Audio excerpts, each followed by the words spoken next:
Bezrat Hashem, là on continue ce qu'on a commencé hier, le déroulement de la fin des temps, dans la venue du Mashiach.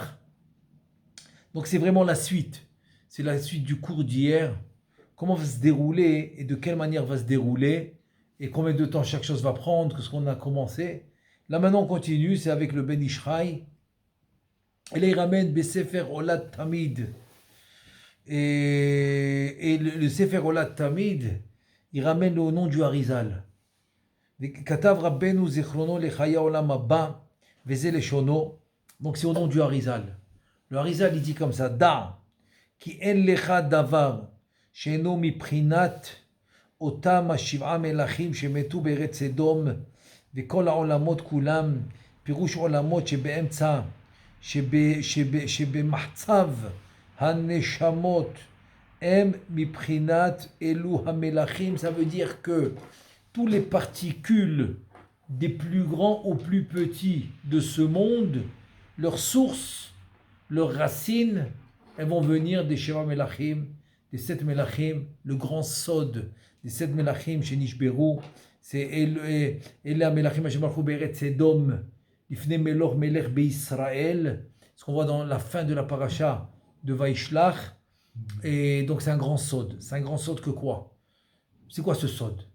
Il te dit en fait, on est venu réparer ce qui s'est passé dans le monde des Neshamot. Et c'est quoi ce qui s'est passé dans le monde des Neshamot? Parce qu'en fait, il y a une grosse question qui se pose. Est-ce que ça vous a déjà arrivé de poser la question, comment c'est possible? Pourquoi celui-là il est juif et moi je suis juif, et l'autre il est juif, l'autre il n'est pas juif, etc. L'autre il est plus religieux, moins religieux. Celui-là c'est un goy, mais après il se convertit. Et celui-là il est goy, il va rester goy. Et celui-là il est juif, mais chas v'shalom, il va sortir du chemin. Et pourquoi il y a toutes ces différences? D'où ça vient? D'où ça vient? Et donc il te dit la source, c'est en fait dans le monde des Neshamot. C'est avant la création du monde. Évidemment, avant la création de Adam Arishon. C'est que dans le monde des Neshamot, qui a commencé dans le Olam HaAtzilut, qui ne s'appelait pas Olam HaAtzilut, qui s'appelait le Olam HaNekudim, ensuite il s'est appelé le Olam HaBrudim, et maintenant il s'appelle finalement le Olam HaAtzilut, qu'on doit finir de réparer, jusqu'au que le Mashiach il vient. Quand le Mashiach il vient, on va finir de réparer le Olam HaAtzilut, et donc la Bria Yetzira va s'annuler. Très bien. Maintenant, ce Olam HaAtzilut qu'on est constamment en train de réparer, parce que chaque fois qu'on fait une tfila ou un limoud, donc on arrive au Olam HaAtzilut, c'est là-bas qu'on est connecté directement. Et donc dans ce monde au départ, c'est ce qui s'appelle avant le Tikkun, donc c'est exactement juste avant que le Chumash il commence. Parce que le Chumash il va commencer au Tikkun, à la réparation des 7 Melachim. Mais juste avant, il y a eu cette on va dire cette Jvira, cette cassure, etc. C'est quoi? En fait, si on approfondit, on arrive à la conclusion suivante. C'est que finalement, il fallait décider qui, dans ce monde qui va être créé, qui va être le peuple élu, qu'on appelle les Juifs, qui vont recevoir la Torah. Alors, comment ça s'est décidé dans le monde des Neshamot? Est-ce qu'on accepte la Torah ou on n'accepte pas la Torah? Donc, Shvirat HaMelachim, le cassement, ce qu'on appelle ce qui a cassé, au Mitat HaMelachim, la mort des Melachim, tout ça va être ceux qui ne vont pas choisir la Torah. C'est-à-dire ceux qui ne choisissent pas la Torah, c'est Kaviachol, comme s'ils ont choisi la mort. Comme ils ont choisi le chas v'shalom, la destruction. Et la construction, c'est pour ça qu'aujourd'hui tu vois que ceux qui sont complètement dans le mal, c'est rien que de la destruction. Et ceux qui sont dans la Torah, dans les mitzvot, etc., ils cherchent la construction. Donc tu le vois, ça c'est flagrant dans le monde. C'est pour ça que toutes ces organisations de terroristes, tout ce qui les intéresse c'est la destruction. Il n'y a aucune logique. Et il n'y a pas de logique et ne cherchent pas de la logique, parce qu'il n'y en aura pas. Parce que eux, tous leurs sources et leurs racines, ils viennent de ce monde-là, qu'ils ont choisi cette destruction. Ils l'ont choisi alors que nous, Am Israël, Baruch Hashem, on a choisi la Torah. Donc c'est pour ça que finalement il y a eu cette séparation. Donc quand Adam Arishon il est né, donc lui il est né avec toutes les neshamot qu'ils ont décidé de choisir la Torah. Et c'est comme ça qu'Adam Arishon il est né. Il est né avec toutes ces neshamot là. inclus de toutes ces neshamot qu'ils ont voulu recevoir la Torah. Alors qu'est-ce qui s'est passé? Pourquoi finalement Adam Arishon, il fait Chas v'Shalom, il fait la faute? Pourquoi? La Gemara dit Adam Arishon chassid gadol aya. C'est un grand chassid. Ça veut dire, il voulait faire plus. Et qu'est-ce qu'il voulait faire? Ils disent que dans le monde des neshamot, on n'a pas réussi à faire, que tout le monde choisit la Torah, parce qu'il y a une partie qui n'a pas choisi. C'est-à-dire qu'Adam Arishon, il n'est pas né avec toutes les neshamot des goïms. Pas du tout. Pas du tout. Et alors, mais qu'est-ce qu'il a voulu faire? Il a dit maintenant, je vais aller. Kaviachol va se mouiller. Il va aller, Kaviachol, rattraper ces neshamot là des goïms pour les ramener à la Kedusha. Comme ça, eux aussi, ils acceptent la Torah. En allant les ramener, il a coulé. Il a coulé, c'est ça la faute. Donc c'est pour ça que ça nous coûte 6000 ans pour refaire cette séparation. Parce que finalement, la séparation, c'est à la fin d'arriver qu'il n'y a que le bien d'un côté, que le mal de l'autre. Donc c'est pour finir tout ça. Et maintenant, c'est ce qu'il vient de dire ici le Harizal. Il dit que tout celui qui est dans ce monde maintenant, pas que maintenant, depuis la naissance d'Adam Arishon, jusqu'à la fin des temps, tout celui qui est là et qui viendra, tout le monde à avoir une relation directe avec les 7 Melachim, en fait, et dans le monde des Neshamot, où il y a eu cette séparation. Entre ceux qui ont accepté la Torah et qui n'ont pas accepté la Torah. Donc tout celui qui vient dans ce monde, il a un lien direct avec ça. Voilà, c'est rien qu'une parenthèse pour expliquer cette notion des Melachim, des 7 Melachim. Et là, il te dit, Veine, Imelu Melachim lo ayu metim. Donc si ces Melachim, ils n'auraient pas touché à la mort, ou ils ne seraient pas devenus des clipotes parce qu'ils auraient accepté la Torah, qu'est-ce qui aurait passé? Ayuhem, me'atzma, mevorarim, metukanim. Donc eux aussi, ils auraient été metukan. Ils auraient eu le tikkun eux aussi. C'est-à-dire que quelqu'un maintenant qui n'a pas accepté la Torah, il ne peut pas avoir le tikkun. Il doit se mettre de côté. Il doit être éliminé. Il doit être éliminé. Il te dit Velo ayut tzrichim lidbarer, velo lishum tikkun klal. Donc il n'y aurait pas besoin de birour. C'est quoi le birour? Le birour, c'est faire la séparation entre le bien et le mal, comme avant la faute. Le bien était d'un côté, le mal était de l'autre, et tout va bien. Et c'est ce qu'on doit faire. Parce que maintenant il y a le mélange, c'est Klipat Noga. Klipat Noga, c'est le mélange du bien et du mal ensemble. C'est-à-dire qu'à l'intérieur de toi, tu as le bien et le mal ensemble. D'un côté, tu peux choisir la mitzvah, et tout de suite après, chas v'shalom, la avera. Sache que c'est possible. Donc, celui qui pense que le tzaddik, il ne peut pas se tromper, eh bien, il se trompe. C'est pas vrai. Parce que lui aussi, il a ça. Ok, il n'a pas au même niveau que toi, et que moi, etc. Parce que lui, c'est un tzaddik de haut niveau. Oui, c'est pas au même niveau, mais il est là. Mais c'est là. Tu vois bien que Acher, qui était Elisha ben Abouya, le rave de Rabbi Meir. C'est ce qui est Rabbi Meir Baalanes. Rabbi Yehuda Anassi, qui a compilé toutes les Mishnah. Tu sais ce qu'il a dit? Tout ce que j'ai, toute ma chorma, c'est parce que j'ai vu une fois, il n'a pas dit deux, une fois, Rabbi Meir en arrière. Toute la Torah que j'ai compris, c'est parce que j'ai vu une fois Rabbi Meir par l'arrière. Je ne te raconte pas si je l'avais vu par l'avant. Si j'avais vu sa face de Rabbi Meir, je ne te raconte pas. De qui on parle? Et maintenant, imagine-toi son rave. Le rave de Rabbi Meir, qui a tourné en vinaigre, qui a tout laissé tomber, qui a tout lâché. Ok, il a tout lâché. Et alors tu vois bien que c'est possible. Même quelqu'un de très grand. Bon, je ne rentre pas maintenant dans les détails, pourquoi, comment ça s'est fait, mais rien que tu vois que c'est possible. C'est possible. Pourquoi? Et c'est ce qu'il te dit ici. Ça, c'est une notion. Hein. C'est pour ça que je fais la parenthèse. C'est une notion qu'il faut bien comprendre, parce que c'est comme ça que tu vas comprendre un peu ce qu'il te reste à faire. Donc il n'y a pas le choix. Il faut faire cette séparation. C'est pour ça qu'à un certain moment, il faut choisir. Tu dois choisir. Le choix ne va pas se faire tout seul. Tu dois choisir le bien ou le mal. C'est comme ça. Ça doit se faire à chaque instant, à chaque moment de la vie, il faut choisir. Et là, il te dit, Omnam, Kevan, donc c'est eux les clipotes, c'est eux les chitsonim, c'est eux les forces du mal, c'est eux qu'il faut annuler. Alken, tsarir, shituknu, vidbareru, vidstarfu, vidlabnu, kol akdusha asher baem.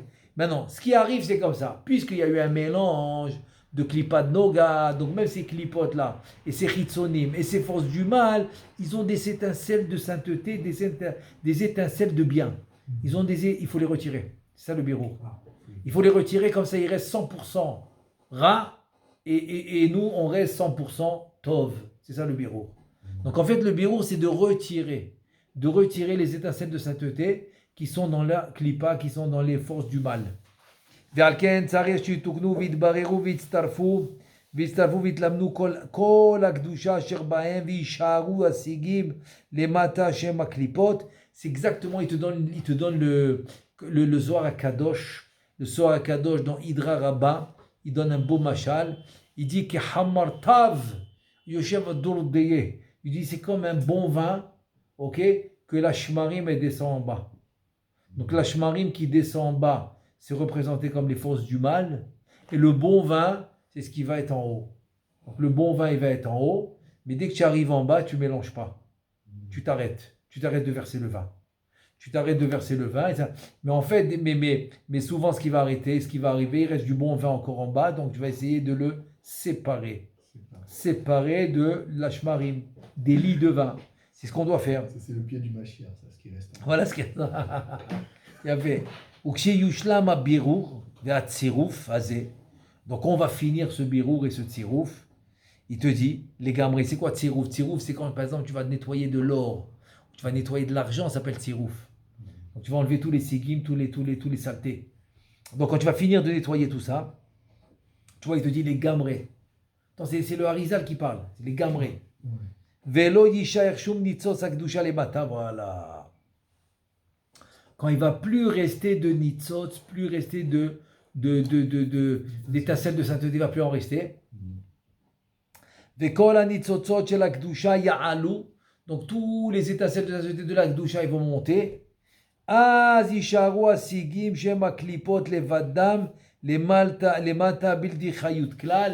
Donc voilà, quand il y aura la séparation totale, donc la Kdusha, elle monte. Les sigim restent en bas, ils n'ont plus de vie. Fini. Ils ne peuvent plus vivre, ils n'ont plus rien. Parce que toute leur vie, elle est par rapport aux nitzot de sainteté qu'ils ont pris. Ve'azit kayem pasuk, bil'amavet la netzar, il n'y a plus de mort. Dès que tu as retiré la Kdusha de la Sitra Ahra, il n'y a plus de mort. La Sitra Ahra, elle ne vit plus. Donc il n'y a plus de mort. Bil'amavet la netzar, il n'y aura plus de mort. Il te dit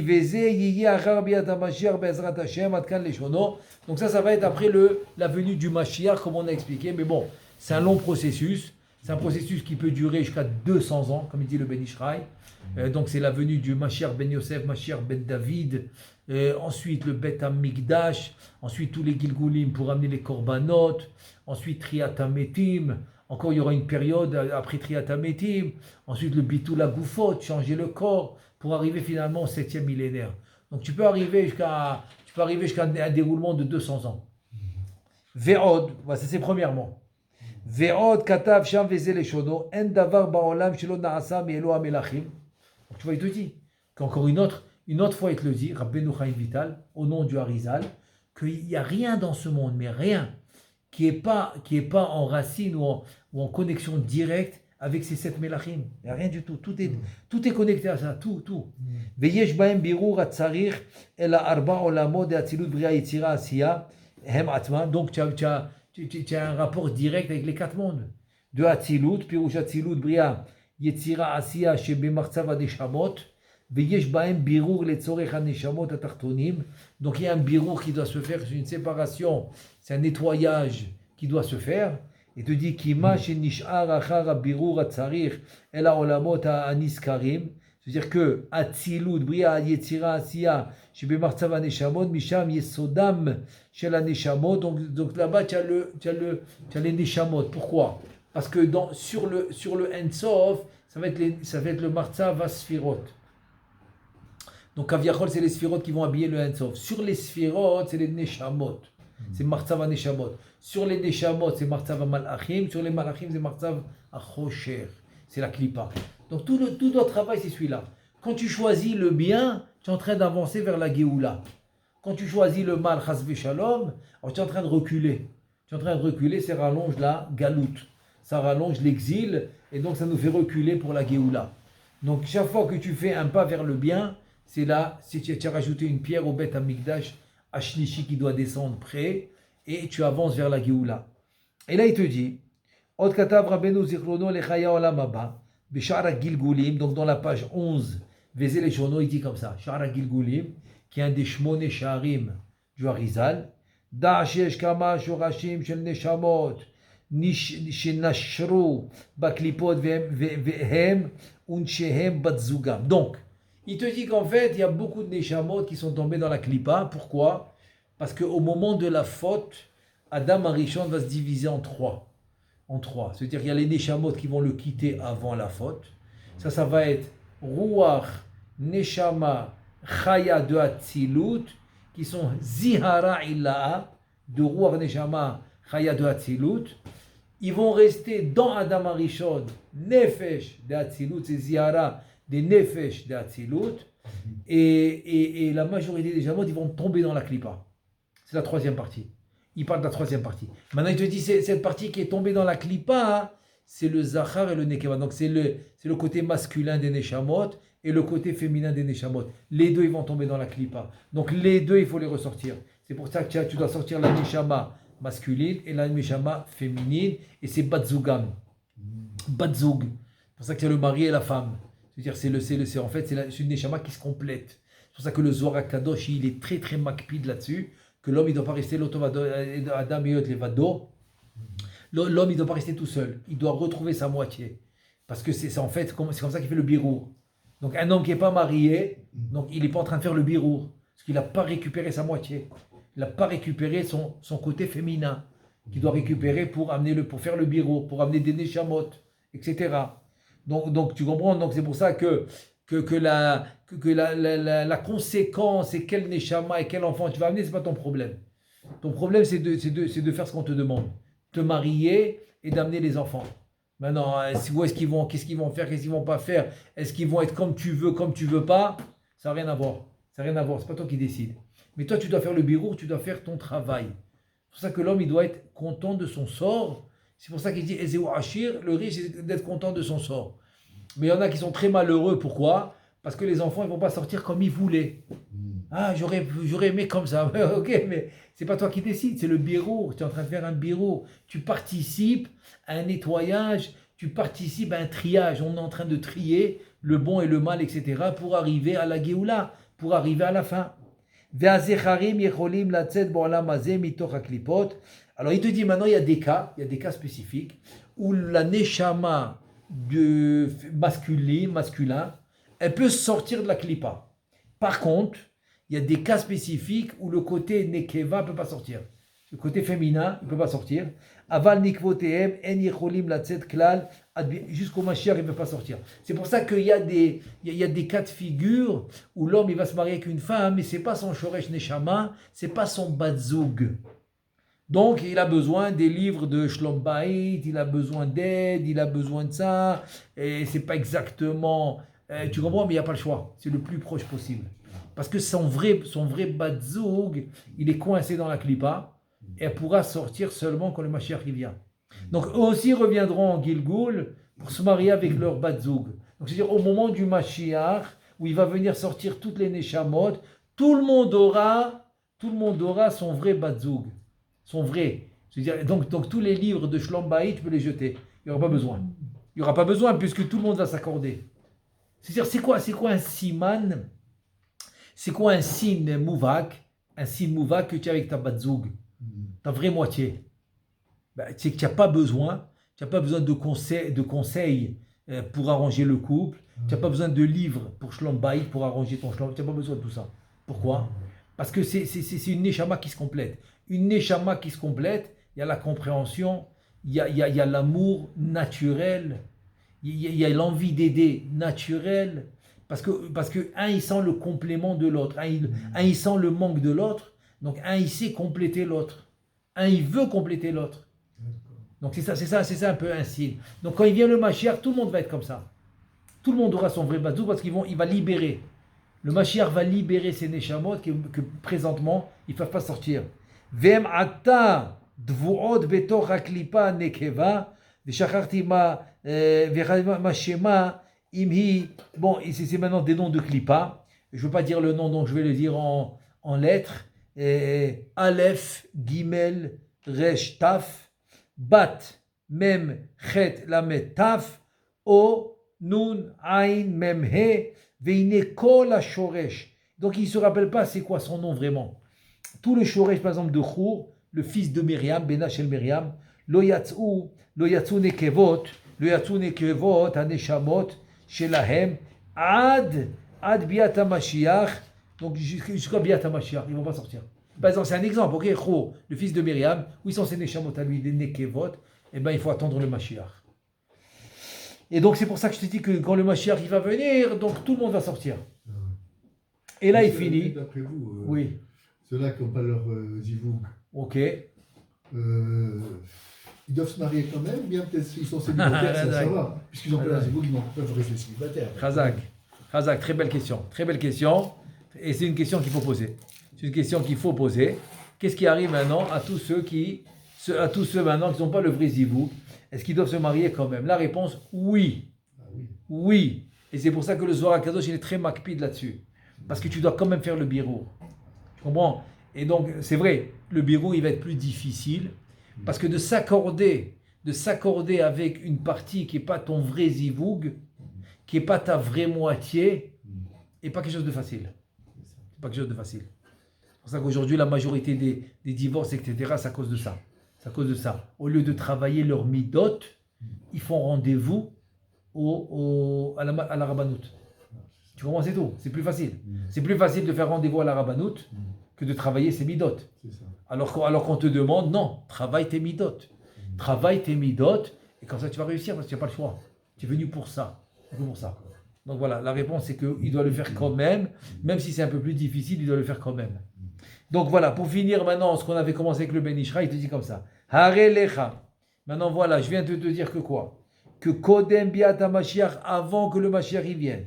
Lo yimachu aklipot kulam legamri. Tu vois que les klipot, ils vont pas finir, ils vont pas être anéantis, ils vont pas être effacés avant que le Mashiach y vienne. Gam en yotzim kol haneshamot shenashru baklipot kulam legamri. Donc, les neshamot aussi vont pas finir de venir avant le Mashiach. Et là, achar biat HaMashiach, bimera biyamenu amen. Après que le Mashiach y vienne, Bezrat Hashem très bientôt, yushlemu kol hatikunim ve'abirurim ha'ele. Donc tout va se finir après que le Mashiach y vienne.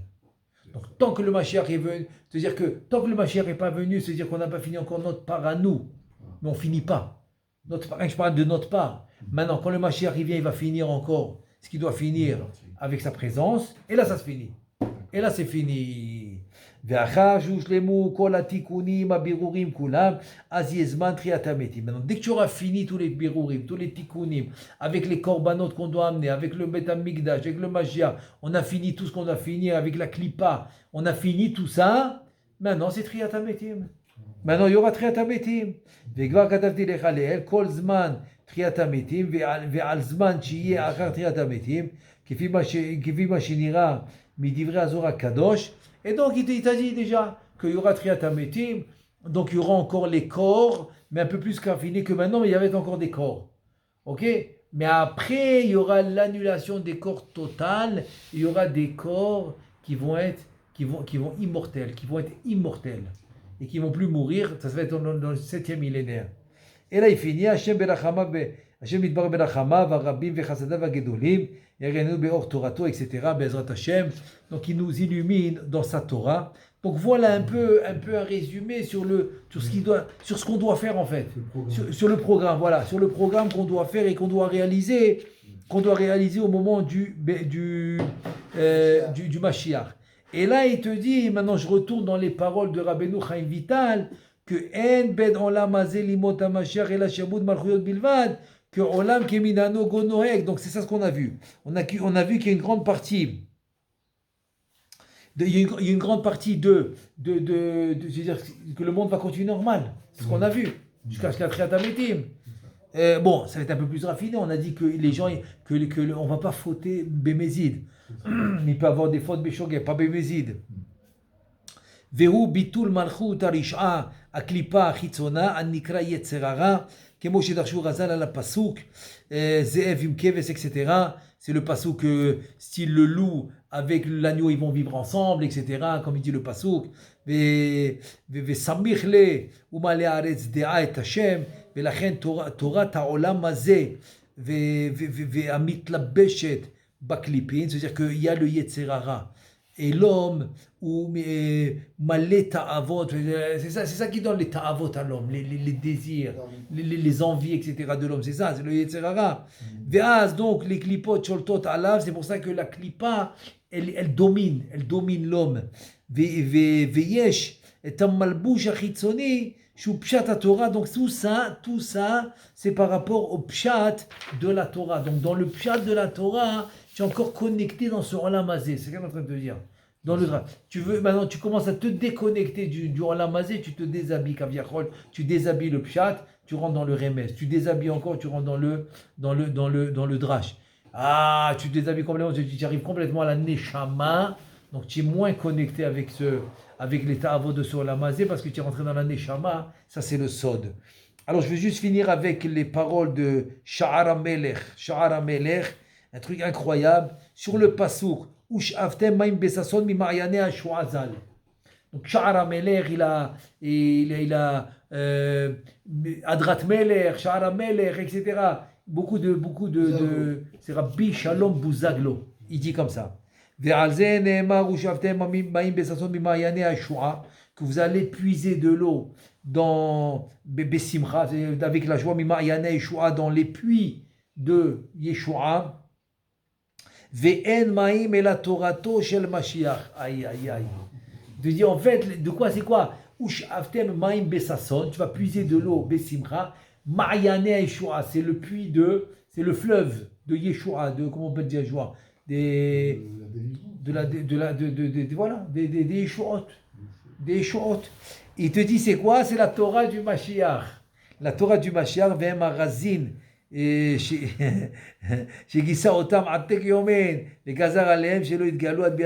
il y a des secrets de la Torah que Akadosh Baruch Hu Kaviachol, c'est le Ein Sof, il a dit tu les caches cela, personne ne va les connaître. C'est quand le Mashiach arrive on va les connaître. Si tu n'as pas commencé maintenant à étudier les sodotes de la Torah, comment tu veux comprendre les sodotes qui sont cachés jusqu'au moment où il vient le Mashiach? Donc tu es obligé de commencer. Tu es obligé de commencer avec ce qui a été dévoilé pour comprendre ce qui a été caché, jusqu'à qu'il vienne Mashiach. V'hu yarzir atara liyoshna, ve'otan harazin nikrei ma'yane Yeshua. C'est ça les puits et les sources de Yeshua, de Yeshua, de délivrance. Ces puits-là, c'est cette Torah-là qui est cachée, c'est ça. Ki hu yoshia otanu mimakot chosher ha'avaron. Donc toute l'obscurité. L'homme, il l'appelle aveugle même quand il voit.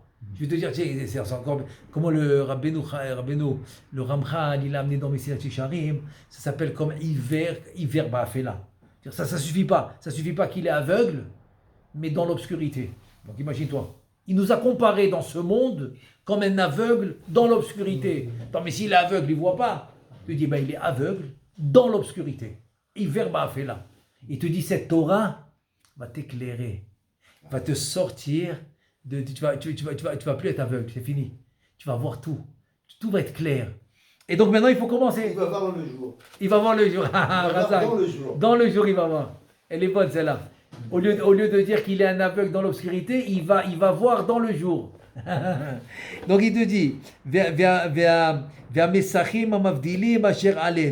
et donc tous les mechitzot, tous les séparations qu'il y a entre nous et Akadosh Baruch Hu, Berazin de Oraita ou Beotan Hashemot, Yesaya, Vioshia et Israël. Donc il n'y aura plus de séparation. On va comprendre la Torah, on va comprendre les razines, les secrets de la Torah, etc.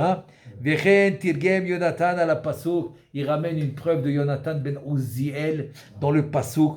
Ush Aftem Maim Bebesason Mayane Yeshua. C'est le Pasuk dans Yeshaya, le chapitre 12, le Pasuk 3. Il dit Ulfanin Hadtin de Oraita. Ulfanin c'est l'enseignement, Khatin c'est nouveau, Oraita c'est la Torah. Donc des nouveaux enseignements de la Torah quand le Mashiach va venir. Pirouj Razin Vesodot Hadashim chez la Torah, chez l'Oshama Ozen Me'olam. des nouvelles enseignements de Torah que l'oreille n'a jamais écouté. Personne, aucun tzaddik n'a écouté ces enseignements de Torah qui va venir nous dévoiler le Mashiach. Maintenant, qu'est-ce que tu apprends de là? Maintenant, tu n'as pas besoin d'attendre le Mashiach pour réaliser ce qu'on vient d'apprendre. Le Ramban, il te dit quand tu fermes le livre, tu essaies de réaliser ce que tu as appris. Qu'est-ce qu'on a appris? Un truc incroyable. On vient d'apprendre maintenant que de connaître des nouveaux divrei Torah, c'est une Yeshua. C'est une Yeshua, il t'a dit, tu es en train maintenant de puiser une Yeshua, une délivrance, des nissim, des miracles, ok? Quand tu connais un nouveau chidouche. Donc connaître des nouveaux chidouches de la Torah, c'est une Yeshua. Et maintenant il y en aura encore une autre quand le Mashiach y vient. Mais avant que le Mashiach y vienne, tu en as tous les jours. Si tu fais tous les jours ce que Chachamim ils ont dit, tous les jours tu dois connaître un nouveau chidouche. Il te dit que la Neshama, je te donne un exemple, la Neshama après le Shabbat, la première question qu'on pose à la Neshama après le Shabbat, quel chidouche tu as fait Shabbat? On veut écouter ton chidouche du Shabbat. Tu comprends? C'est-à-dire pourquoi? Parce que c'est une... du Shabbat. Hein? Je t'ai raconté. Ah oui. Des Simcha, Machashava, Ototiot. Bien fait. Ça veut dire que... Attends, c'est un truc incroyable ou pas? Le fait de faire un chidouche de Torah, tu es en train de vivre une Yeshua. Ça t'ouvre une porte. Ça t'ouvre une porte, Chazak Baruch. Tu découvres un autre. Tu découvres un monde, Chazak Baruch. Hashem Yezakenu, Amen. Baruch Adonai, Leolam, Amen, Amen.